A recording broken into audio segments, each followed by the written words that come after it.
ஈரோடு கிழக்கு தொகுதியில் சீமான் பரப்புரை செய்வதற்கு எதிர்ப்பு தெரிவித்து கோஷம் எழுப்பி வருகிறார்கள். இந்த அஞ்சாவது வாரம் அடிச்சு போண்டா பேசிட்டு வாயில அறிவிக்கிறா அளவாடா இருக்கே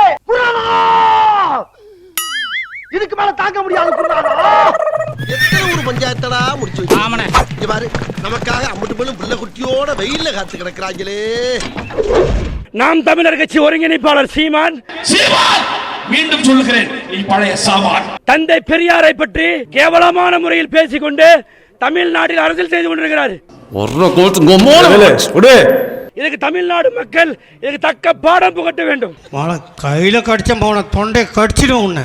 இவன் வந்து எங்க வீட்டு முன்னாடி எங்க பெரியார் வீட்டு முன்னாடி வந்துட்டு பெரியார பத்தியும் அண்ணன் இளங்கோவனை பத்தியும் திட்டானே. ஏன்டா தலைவெட்டியான் பட்டிக்கே வந்து எங்க கிட்டே தகராறு பண்ணிட்டு தலையோட திரும்பி போயிடுவியா? நாம் தமிழர் கட்சி சீமான் நிச்சயமாக இந்த மண்ணில பிரச்சாரம் பண்ணக்கூடாது. அதையும் மீறி உன்னை கொலை பண்ணிடுவேன். ஓஹோ அப்ப போக வேண்டியதானே.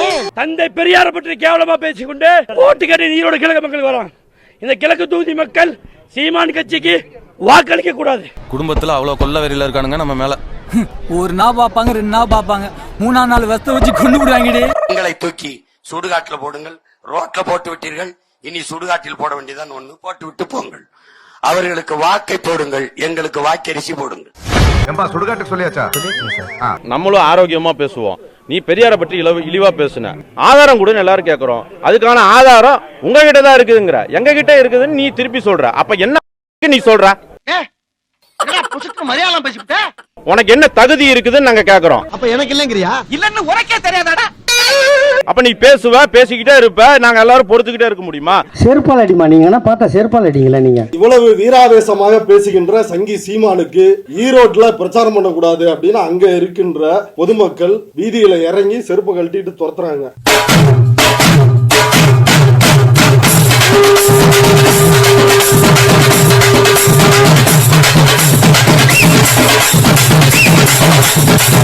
சீமான் மொத்தமா RSS தலைக்குத்து வாங்கியாச்சு. அவர்கிட்ட இருந்து எந்த கேள்வியும் எதிர்பார்க்க முடியாது. அவர் வாங்கின அமௌண்ட்டுக்கு அவர் வேலை செய்யறாரு. விசுவாசம் முதலாளி, விசுவாசம்.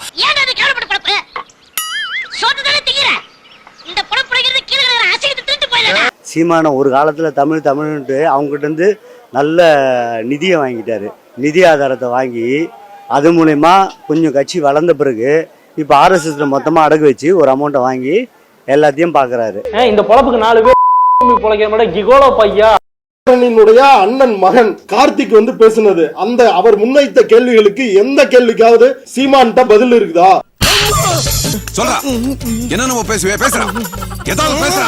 ஈரோட்ல வந்து தந்தி டிவி செய்தியாளர் வந்து கேக்குறாரு, அண்ணன் மகன் அப்படின்னு ஆரம்பிக்கிறாரு. ஆரம்பிச்ச உடனே சீமானுக்கு உதறல். பில்டிங் ஸ்ட்ராங், பேஸ்மென்ட் கொஞ்சம் வீக். உடனே இல்ல எனக்கு நேரம் இல்ல, நான் அடுத்த நிகழ்ச்சி போய் பார்க்கணும், அதை விடுங்க அப்படின்னு தெரிச்சு வர்றேன். எடுத்தேம்பாரு ஓட்டம் மார்க்கெட்டுக்குள்ள நான் பார்க்கலையே, அப்படி ஒரு ஓட்டம்.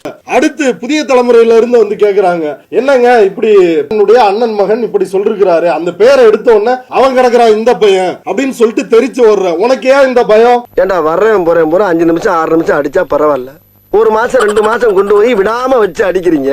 எந்த ஆண்மகனுக்காவது தைரியம் இருக்கிறதா? இப்படி கையை நீட்டுவான் பிரஸ் மீட்ல. எந்த ஆண்மகனுக்காவது தைரியம் இருக்குதான்னு.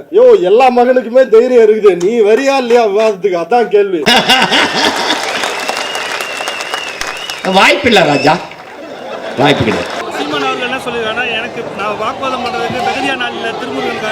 வேற யாரு இவனுக்கு தகுதியானது? எங்க அமைப்புல நேற்று சேர்ந்த தோழர் கூட இவனுக்கு தகுதி கிடையாதுங்க. தகுதி மயர்லாம் பார்த்த உடனே பெரியாரைய கூட வந்து வாக்குவாதம் வைக்க சொல்ல முடியும்? இது வந்து ஏமாற்று வேலைங்க. நீங்க வந்து சவால் விடுற, யார் வேணா வரலான்னு இருகரம் கூப்பி அழைக்கிறீங்க. அப்ப என்ன கிரைட்டீரியா வச்சியா? யார் வரலாங்கான ஏதாச்சும் ரூல்ஸ் போட்டையா? வர்றவங்க வாங்க தானே சொன்ன. நீ என்ன தகுதி உனக்கு? திருமுருகன் காந்தி தோழர் இடதுசாரி இயக்கத்தின் பக்கம் நிற்கிறார், பெரியார் இயக்கத்தின் பக்கம் நிற்கிறார். RSS கிட்ட வாங்கி குடிச்சிட்டு பாப்பாங்கிட்ட வாங்கி குடிக்கிற நாய் நீ. உனக்கு என்ன தகுதி? எங்க தகுதி எல்லாம் கணக்கு பார்த்தா என்னுடைய கால் மயிருக்கு கூட சீமான் சமமாக மாட்டான். அப்படிதான் பேசுவேன். ஆனா சீமான் என்ன சொல்றாரு, திராவிடம் என்பது தெலுங்கர்களை வாழ வைப்பதற்காகவே உருவாக்கப்பட்டது அப்படின்னு அயோக்கியத்தனமாக மனசாட்சியே இல்லாம பேசுறாரு. உனக்கு வெக்கமா இல்ல? அதெல்லாம் இருக்க வேண்டிய போய் சொல்லியா? எனக்கெல்லாம் போய் பல வருஷம் ஆகி போச்சு, ஏங்கிட்ட சொல்லிக்கிட்டு இருக்க. திராவிடம் என்னவே இது திமுக சொந்தமான கட்சி, இது திமுக சொந்தமான ஒரு பேரு அப்படின்னு நினைச்சுக்கிற மாதிரி எச்சக்கலம் நாய்களா கேக்குது. திராவிடன்றது எடுத்து முதல்ல படிச்சு பாருங்க. அந்த பேர் எப்ப வந்தது? ஏண்டா அயோத்திதாஸ் பண்டிதரே பார்த்தோன்னா அந்த வார்த்தையை வந்து யூஸ் பண்ணிக்கிறாரு. அம்பேத்கரே தன்னோட ஆய்வுல வந்து சொல்லியிருக்கிறாரு. சவுத் சைட்ல பார்த்தோன்னா திராவிடர்கள் தான் அப்படின்னு சொல்லி அடைக்கப்பட்ட ஒரு வார்த்தை இது. அந்த மக்கள் பேசுற மொழி வந்து தமிழ். இவனே ஆமாக்காரி சீமான் சொன்னான்னு சொல்லி அவன் பேச்சு கேட்டு வந்து நீ வந்து நம்புறீங்கன்னா உங்களை விட ஒரு முட்டாள் தவிர்த்து எவனும் இருக்க மாட்டான்.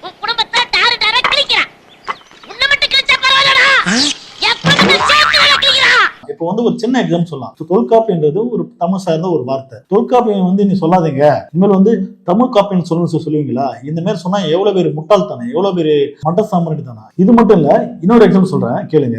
இப்ப தமிழ்நாட்டுல பார்த்தோன்னா வெவ்வேறு மாவட்டமா இருக்கு. கோயம்புத்தூர், மதுரை, விழுப்புரம் இந்த மாதிரி மாவட்டங்கள் இருக்கு. ஒரு காலத்துல தமிழ்நாடு மட்டும் தான் பேர் இருந்துச்சு, தமிழ்நாடு தானே அது. இப்பதானே வெவ்வேறு மாவட்டமா ஆயிட்டுமே. சென்னைக்காரன் மட்டும் சொல்றான், எதுக்கிட்ட தமிழ்நாடு சொல்லலாம். மதுரை மட்டும் சொல்றான், எதுக்கிட்ட தமிழ்நாடு சொல்லலாம் அப்படின்னு ஒருத்தன் சொல்றான்னா அவன் எவ்வளவு பேர் முட்டாளும் மட சாம்பிராண்டி. அந்த மாதிரி ஒரு மட சாம்பிராண்டி தான் முன்னா சீமான். என்னடா கோழி திருடன் மாதிரி முழிக்கிற? ஏதாவது புரியுதா? புரியல சார். புரியலன்னா ஒப்பனை போய் கேளு.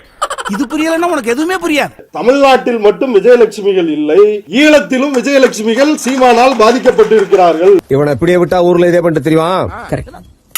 பேசாம அவனுக்கு காலை கடிக்க மாதிரி காயடிச்சு விட்டுருங்க. தந்தை பெரியாரை எவனாவது இழிவுபடுத்தி பேசினா அப்படின்னா சாணியில முக்கி செருப்பை கழட்டி போய் அடிங்க. பாஸ், பசுமாட்டு சாணி எருமாட்டு சாணி ரெண்டையும் கலந்து அடிக்கிறாங்க, வாங்க ஓடிடலாம். தலைவர் பிரபாகரனை வந்து நாங்கெல்லாம் பெரிய வீரன் நினைச்சிட்டு இருந்தோம். இவர் வந்து இதுக்கு தரம் கூட சமையல் மாஸ்டர் அவர் தான் அப்படிங்கிற மாதிரி இவர் வந்து மக்கள் சிந்திக்க ஆரம்பிச்சார். சார் இவனை என்ன பண்ண சார்? பெரியார் மண் என்று பேசாதீங்க. இது பூலித்தேவன் மண், மருதுபாண்டியர் மண். இவன் அடிச்சும் பார்த்தாச்சு, அவுத்தும் பார்த்தாச்சு. உன் என்னதான்டா பண்றது? ஒவ்வொருத்தரும் வாரம் போடலாம். பெரியார் மண் கோடாரி வந்துடும். ஹாஸ்பிட்டல் குடிச்சிட்டு கத்தாதரா. இது என் மண், என் மயிறு மண். நீ ஒரு புறம்போக்கு, பொழைக்க வந்த புறம்போக்கு. வாயை பொத்திக்கிட்டு பொழைச்சிட்டு ஓடி போயிட்டே இரு. பெரியார பேசுற? எங்களுக்கு பெரியார் மண் இல்ல, பெரியாரே ஒரு மண்ணு தான். பெரியார் இயக்கத்தினுடைய பங்களிப்பு என்ன தமிழ்நாட்டில் நம்ம பார்க்கிறோம். முதல் அரசியலமைப்பு சட்ட திருத்தம் வந்தது RSS ஆல் வந்ததா, பெரியார் இயக்கத்தால் வந்ததா? பெண்களுக்கு சொத்தில் சமபங்கு உரிமை RSS இயக்கத்தால் வந்ததா, பெரியார் இயக்கத்தால் வந்ததா? இந்தி திணிப்பை எதிர்த்து நேருவிடம் உறுதிமொழி வாங்கிவிட்டு வந்தோமே, அந்த உறுதிமொழியை வச்சுதான் இன்னைக்கும் இந்தி நம்மை தாக்காமல் பாதுகாத்துக் கொண்டிருக்கிறோம். அது RSS இயக்கத்தால் வந்ததா, பெரியார் இயக்கத்தால் வந்ததா? சுயமரியாதை திருமணங்களுக்கு சட்ட அங்கீகாரம் RSS இயக்கத்தால் வந்ததா, பெரியார் இயக்கத்தால் வந்ததா? இன்னைக்கு வந்து 50% மேல தமிழ்நாட்டில் கிராஸ் என்ரோல்மெண்ட் ரேஷியோ, உயர்கல்வி படிப்போர் விழுக்காடுன்னு ஒரு விழுக்காட்டை இந்தியாவிலேயே எட்டிய மாநிலமா இருக்கிறோம். RSS இயக்கத்தால் வந்ததா, பெரியார் இயக்கத்தால் வந்ததா? ஈழ போராட்டம், அதற்கு RSS இயக்கம் ஆற்றிய பங்களிப்பு என்ன, பெரியார் இயக்கம் ஆற்றிய பங்களிப்பு என்ன? ஈழத்திற்காக சிறை சென்றவர்கள் RSS இயக்கத்தை சார்ந்த ஒருவராவது உண்டா, பெரியார் இயக்கத்தை சேர்ந்த 1000 பேர் உண்டு. இன்றைக்கு இவர்கள் யாரையெல்லாம் எதிர்த்து சிறுமைப்படுத்தி பேசிக் கொண்டிருக்கிறார்களோ, அந்த சுபவீர பாண்டியன், அந்த குளத்தூர் மணி, அந்த கோவை ராமகிருஷ்ணன்ல இருந்து ஆசிரியர் வீரமணியிலிருந்து எத்தனை பேர் எவ்வளவு பெரிய பங்களிப்புகளை செலுத்தி இருக்கிறார்கள் அப்படிங்கறத நம்ம பார்க்கிறோம். நேரடியாக பெரியார் இயக்கத்தை சார்ந்தவர்கள். எங்களுக்கு பெரியார் மண் இல்ல, பெரியாரே ஒரு மண்ணு தான். பேரறிஞர் H. ராஜா சீமான் சொல்றாப்ல, இங்க எங்களுக்கு ஒரு தம்பி இருக்கான், 20 மடங்கு அறிவாளி, ரங்கராஜ் பாண்டே. சோரி புடிச்ச பயல் எல்லாம் தலைவேன்ற, புண்ணு வந்தவளை எல்லாம் தலைவேன்ற. மனநலம் பாதிக்கப்பட்டு என்ற மாதிரி பெரியார் பைத்தியம் முடிச்சு போய் தெரியல சார். பப்ளிக்ல வந்து போறாரு சார், இப்படி கேரஸா ஓலா விட்டுருக்கீங்க, ஒரு சங்கிலி போட்டு கட்டுவீங்க. அண்ணன் மேல பைத்தியமா இருந்தான்டா, கடைசியில தான்டா தெரிஞ்சது அண்ணனே நாயே. இந்த சிரிப்பை நீ அப்பவே சிரிச்சிருந்தேன்னா அன்னைக்கே நீ லூசுன்னு நான் கன்ஃபார்ம் பண்ணிருப்பேனடா. நீங்க துப்புனிய 100 பேர் அவன் காரை துப்புனியனா அதை ஜூஸ்னு குடிக்கிற கேரக்டர். குடியார பையன் வச்சக்கா போத இந்த உச்சத்துல போய் பெரியார் பைத்தியம் முடிச்சு போய் இவன் ட்ரெஸ்ஸை கழிச்சுக்கிட்டு அமனமா ஓட போறேன் பாருங்க. நான் பைத்தியம் ஆயிட்டேன், எனக்கு எதுவும் தெரியாது. போலீஸ் புடிச்சா கூட மேல கேஸ் கிடையாது. நீ பர்ஃபார்மன்ஸ் எல்லாம் பண்ண வேணாம், உன்னை பார்த்தாலே தெரியுது பைத்தியம் முடிச்ச குரங்கன்னு. அவனை உள்ள நடுவு முச்சந்தில உட்கார வச்சு பெரியார் சிலைக்கு முன்னாடி வெள்ளக்கமாத்தையும் செருப்பையும் வச்சு அடிச்சு உச்சாந்தல நச்சுன்னு அவனை அடிச்சா அது கொஞ்சம் பைத்தியம் சரியா நினைக்கிறார். அந்த முக்குல மொட்டை டாக்டர் இருக்கா, அவங்கிட்ட போய் இடுப்ப சுத்தி 20 ஊசி போட்டுக்கோ. இல்லீனா விஷம் தலைக்கேறி வெறி முடிச்சு தெருவுல போற வாரம் கடிச்சு கொதவ போடா. போற வரவெல்லாம் கடிப்பா. ஸ்டார்ட் பண்ணு.